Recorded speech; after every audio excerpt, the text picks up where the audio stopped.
Hello and welcome you all to our channel Mom Said I Said. It's really overwhelming for us to see there's so many views coming up and a lot of personal messages which I received from somebody known and all. Really getting excited and looking forward for the next podcast. Thank you so much. So today we want to talk or open up the one of the most important thing which really I faced, which most of us we mothers face when she was very young, when she was between 3, 4, 5. That stage was like she was someone who really needs an attention. I was into full-time my work. I used to bring her back from her daycare, and the minute I'm back home, I had a lot of things to do as usual. But no, she just wants me, and I should listen to her. What happened in the school or whatever she wants to talk about, I should be there for her 100%. Yeah, obviously, every kid would want so much attention. Yeah, but it's really a tough at that moment what I used to face.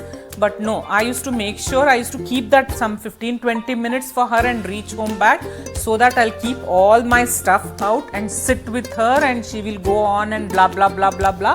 And then, okay, are you done? Can I go for my call? I should take her permission. Literally, I remember this, I need to ask her, are you hungry? Should I get something for you? And should we sit, or should I need to first listen to you?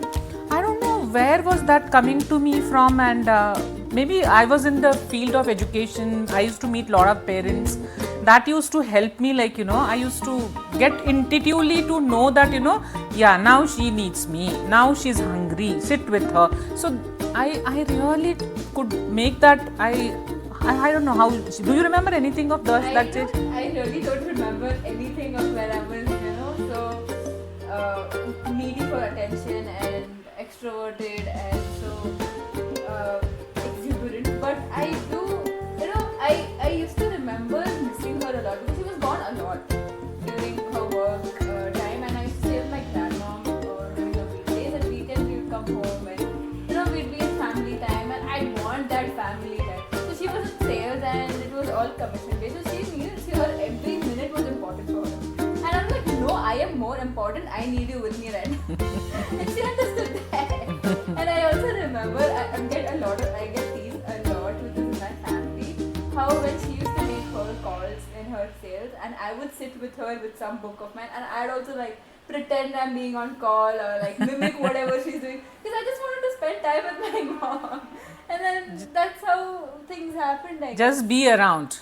She need to be around me. I am in my calls, everything. In between of my calls, I have to tell her something or ask her something or feed her something, play the music and she'll dance in front of me. Something or the other thing has to happen. And I feel end of the day that really brings that connection. Because sometimes I used to understand if she doesn't come, when she comes back and she has not spoken to me like regular, then I could understand there's something which she has gone, she's not opening up today. Then for me okay, there is something. So then I'll leave everything and I'll sit with her. Because you will start getting to know everything about a child basically. And I think it doesn't need much time and all, but I used to take that initiative. I've never done any homework work or classes work, nothing with her. Everything she used to go with her dad and all. So whatever I need was just spend that time and reading time for her. Yeah, these are the two things I used to do it. That made a huge difference. But if we can talk about the stage where she was around 6th, 5th, 6th, that stage where there was where she was not with her brother and her close friend, she became quiet. That used to bother me a lot. I still started giving more attention to her because I started figuring out in her life there is nobody now.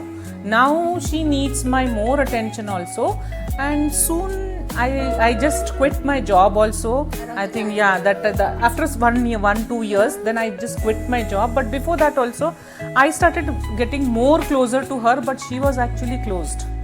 I could see that she was not opening up to me that time much.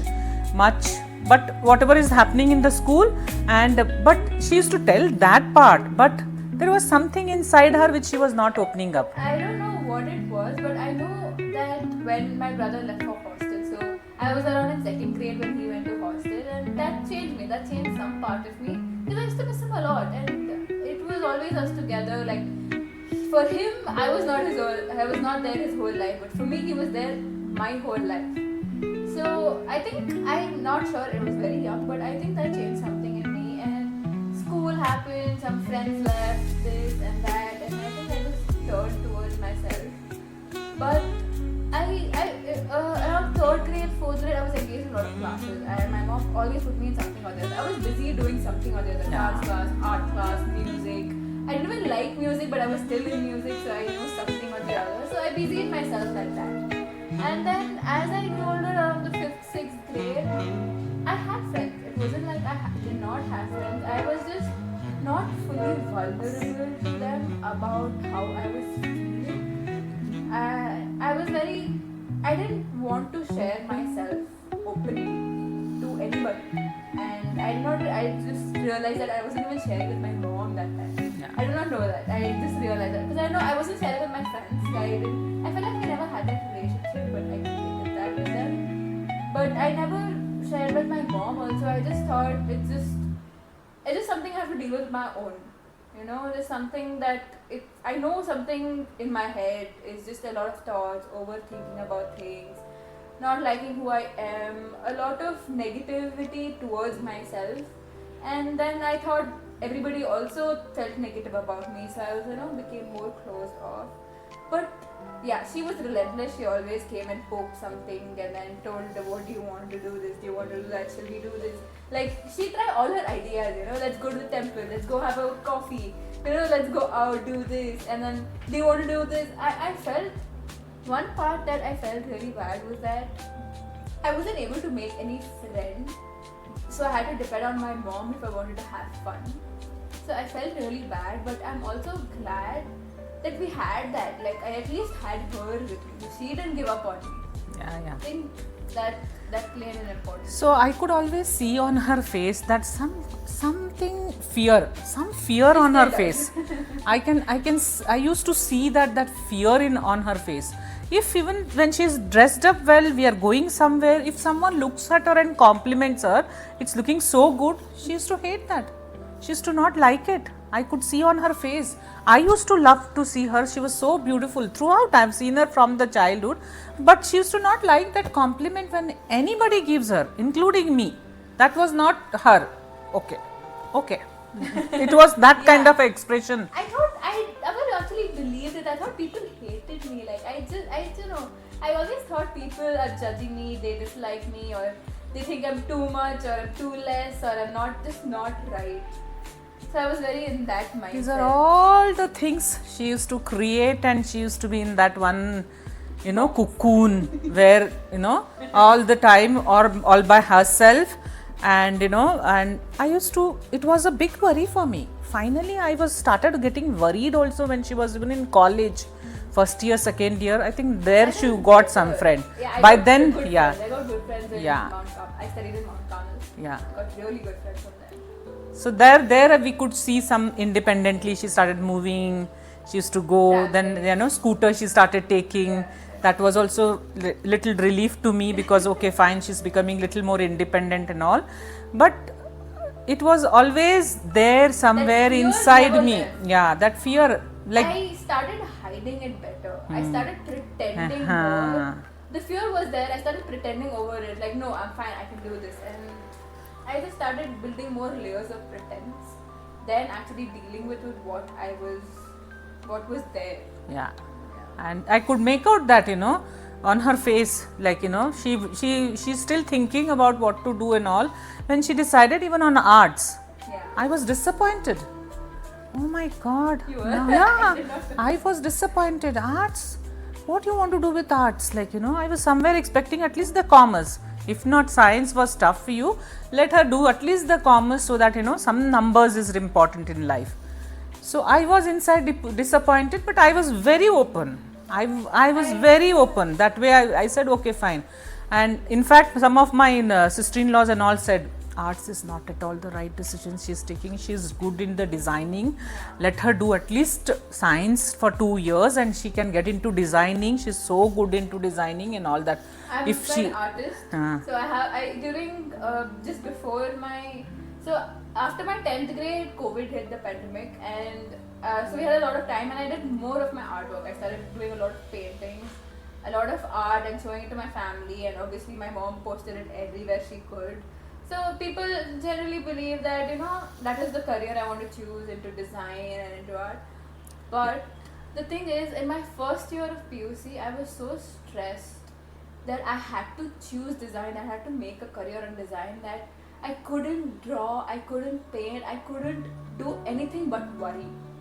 I couldn't do what I actually loved the most because I was constantly worrying that I have to build a future in this. My friends who chose design with me are doing so much more. I'm not doing anything. I have to study for this, I have to do that. I remember. I was in a spiral, and then luckily we had psychology as a subject when what I chose, and in the second year psychology got so much more interesting. I was like, this is what I'm going to do. It was, I don't know exact moment when I decided, but I just knew that it was something I really enjoyed. And that was the second disappointment for me. Arts and designing, she straight away shifted to psychology. That was to all my sister-in-laws and everyone, psychology has no future. In fact, you need to handle her also. The psychology children, they do go themselves only into their own psyche, and bringing them back is also challenge. Why do you want to get her into that? Please, Bhabhi, don't make her get into psychology. That's not the right path for her. She need to get into some kind of IT and all. Imagine how you face. But no, I didn't listen to that sister-in-law. I said no. I had said no, I can't listen to you. You are from somewhere, some other background. I know my child. If she's finding some interesting there, let her do 3 years. It's okay. If she doesn't like that, she will still have some other platform. Something else also she can choose, because today there is so much of options in life. They will choose again something else, because BCom child is doing something else and science child is doing something else. There's so much of openness it was there in me, and I never stopped her. I said let her do what she wants to do. Not, even if I was unemployed, I am right now unemployed, I just finished my bachelor's. But even in the foreseeable future, if I'm unemployed, you don't feel like it's a burden that you're dealing with me, that you still have me at home doing nothing. Doesn't matter, because that's our responsibility till they take something in their hand and start doing it. So it's fine, because we are not in US. We don't believe that 18 years and you are out of home and take care of yourself. I don't believe in that concept. Children are, it is, yes, I agree with my own thing, but today's generation is so much, they take their own responsibilities so early. They don't want the money from parents. I don't know where is that awareness coming. We never thought like that. We never thought. I was married late. I was so married late. 26 I was married. Those days it was really late, and I never had any objection from my parents. I used to get my money, I used to travel, I used to enjoy everything. So for me that was not at all an issue. I just allowed her what she wanted to do, and what is she wants to do. That is very, very important, because that was very deep connection to me. I wanted to do something more the study. I wanted to do my own career. I never got that permission from me. So that was there inside me, like she has to become something what she wants to do. Let her enjoy that throughout life. That was my intention. So and I think it's not going to end even today. My studying is a lot more. Studying is there, your future is there, you will go somewhere abroad, or you are in India. There is a few much, and parents are parents. We are there for them. I can call my mom even today. I may not tell any of my problems to her, but I want to know how is she and all. That's it. So that's the difference which will happen. So till I used to call, Ma, I need this, I need that. But after some time, we don't need anything from parents. We just need to connect with them. I feel that's how I can create. I don't know, you supported me. You ignored the whole what everybody thought of this, and you supported me to study psychology, because I really love psychology, and I am building a future in that course on Coursera about neurobiology, and it's so interesting. Like I tell her that every time, and she's so happy when I tell her. See, it touches to your heart the minute that they are happy, because they need to be happy throughout. That's my intention. That's how I see to it. Every parent, yeah. So what is that more interesting, or what is that connecting you a lot about the human brain? I don't know, but you know, there's just some things that you really like to know about or really fascinate you. It is obviously there's differences between every single person on that because it's your interest.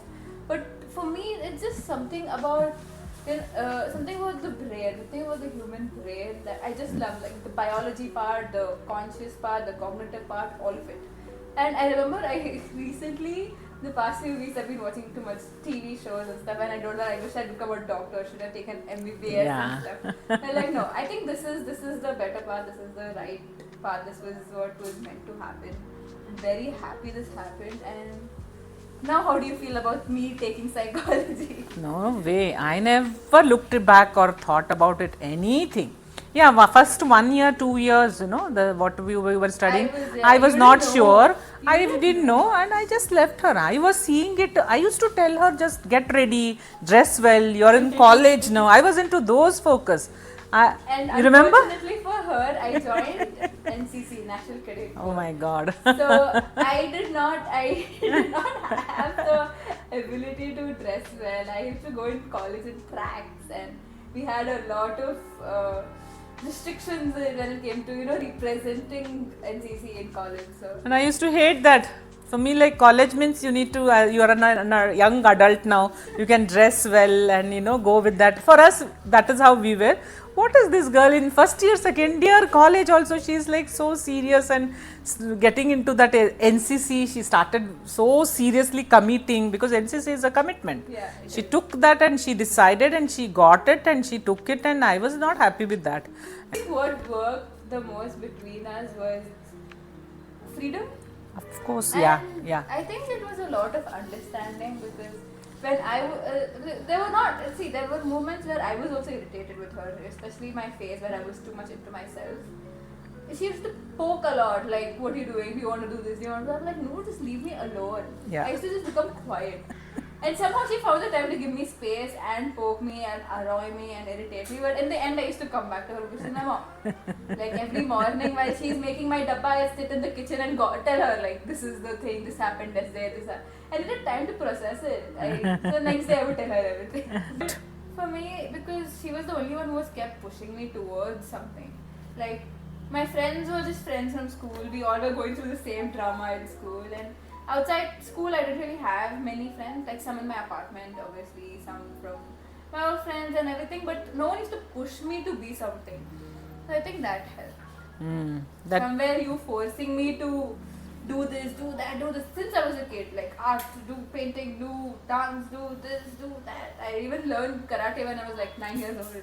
No, 4-5 year old. So, Bharatanatyam and karate was when she started at age of 4-year-old. when I just I used to send, and she was so excited. I She enjoyed used to that. love I love that. learning.